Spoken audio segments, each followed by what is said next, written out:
Salut joueurs de tennis et bienvenue dans cette nouvelle vidéo. J'aimerais vous parler du concept global tennis et du concept analytique tennis. Alors en fait il existe une méthodologie quand on est prof de tennis. Cette méthodologie s'appuie sur un continuum et d'après ce continuum on peut soit être dans le geste global ou soit dans le geste analytique. Donc ce sont deux méthodes qui sont opposées, voilà, mais qui les deux permettent d'apprendre. Donc là, j'aimerais vous dire un peu les différences entre les deux et les points forts et les points faibles de chacun. Alors d'abord, qu'est-ce que c'est que ces concepts? Je vais essayer de résumer rapidement. Donc la méthodologie globale, c'est tout simplement quand et que le geste est travaillé dans sa globalité. C'est-à-dire que même si, imaginons, on a un point faible, c'est la mise à niveau, plutôt que de demander de travailler la mise à niveau, on va demander de faire le geste entier jusqu'à réussir cette mise à niveau. Et l'objectif, ça va être pour progresser, soit de le dire à la personne, et c'est la personne qui dans son mouvement global va corriger, ou soit via l'environnement de mettre un obstacle qui va permettre la résolution de ce problème. Par exemple, on souhaite lifter, et bien on va mettre le filet un peu plus haut. C'est pour ça qu'on met l'élastique rouge par exemple, et on essaie de lifter au-dessus du filet. Et naturellement, grâce à cet obstacle, on va viser un peu plus haut. Et du coup, on va corriger la technique grâce à cet obstacle externe. On ne demande pas à la personne de consciemment, concrètement essayer de passer dessous. On essaye via l'environnement de travailler le geste. A l'inverse, la méthode analytique, c'est segmenter et couper le geste de manière vraiment précise pour ne travailler que l'aspect que l'on souhaite travailler. J'ai dit deux fois le mot travailler. Par exemple, si on veut travailler la boucle au service, on va demander de vraiment partir de l'armée et de faire que la boucle. Limite, on va même pas demander de frapper la balle, on va juste demander de faire le geste à vide, de faire de la visualisation, etc. De travailler avec un medicine ball, travailler avec une balle, etc. Mais en tout cas, on va travailler que le geste. Souvent, dans la méthode analytique, on joue au panier. Je t'envoie les balles toujours à la même vitesse, toujours au même endroit, pour que tu puisses travailler un point spécifique. Dans la méthode global tennis, au contraire, on est toujours dans des situations de points, toujours dans des situations de jeu. Et on peut travailler la chose vraiment dans sa globalité. Donc maintenant vous savez la différence entre les deux, lequel est mieux et lequel est moins bien. J'ai une préférence largement pour le global, mais ce n'est que ma vision des choses.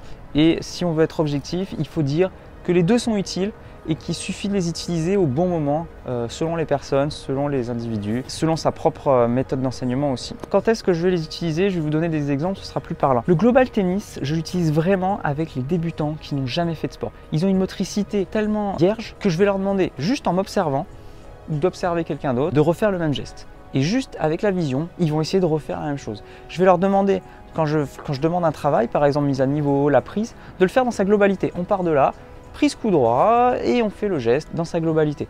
Donc je leur demande toujours d'être dans la globalité et même si le geste n'est pas parfait, ça va se corriger petit à petit. Le geste, il se cherche et il s'affine. La motricité, la gestuelle de la personne s'affine petit à petit jusqu'à obtenir le bon geste. Et je trouve cette méthode vraiment fabuleuse, notamment pour les débutants qui n'ont jamais joué ou pour les enfants qui sont plus modulables au niveau du cerveau. Voilà, ils sont jeunes, donc ils n'ont pas encore ancré de défaut.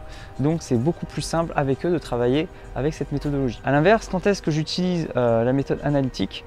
Donc méthode analytique, c'est surtout pour les gens qui ont un défaut ancré. Par exemple, ils ont joué pendant 10 ans avec le même défaut et on sait bien que dans la globalité du geste, ils refont toujours le même défaut, le même geste qui revient à chaque fois et on sent que le geste ne s'affine pas, il ne bouge pas du tout, il est ancré comme une autoroute, comme sur une trace dans la terre qui ne veut pas s'effacer. On a du mal à changer ça. Donc là, à ce moment-là, j'utilise la méthode analytique pour travailler ce détail précisément, ce défaut technique, on va essayer de le changer. Après, il y a aussi les personnalités. Forcément.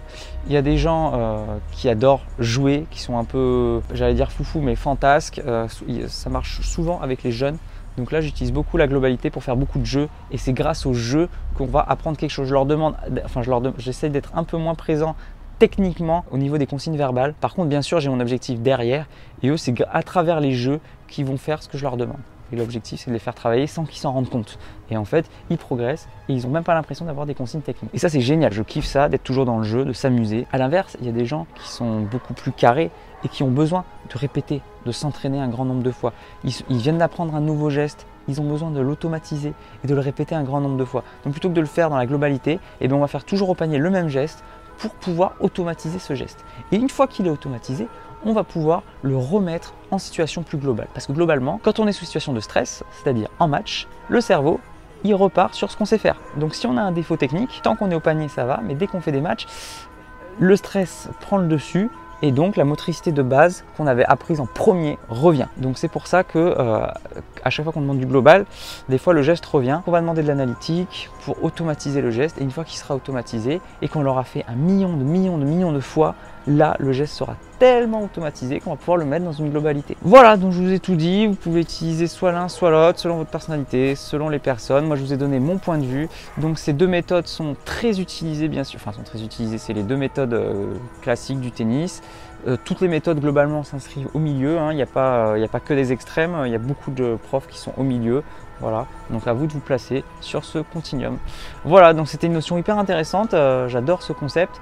On a essayé d'inventer ce concept avec Fab de Progresser au tennis et Hugo du Wolf Movement.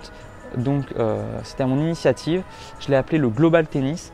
Et voilà, tout simplement partir sur la méthode globale, mais carrément à l'extrême tout le temps, avec toutes les situations. Vous savez que c'est un sujet qui me tient à cœur et que j'adore voilà, les pédagogies utilisées au tennis. Voilà, donc si cette vidéo vous a plu, hein, n'oubliez pas de vous abonner à la chaîne, c'est gratuit pour ne louper aucune de toutes les vidéos que j'ai faites. Vous pouvez aller voir les autres vidéos sur les astuces. Moi je vous dis à la prochaine, en attendant n'oubliez pas, allez jouer au tennis, progressez et surtout faites-vous plaisir. Ciao. Le micro était pas branché. Moi je suis deg.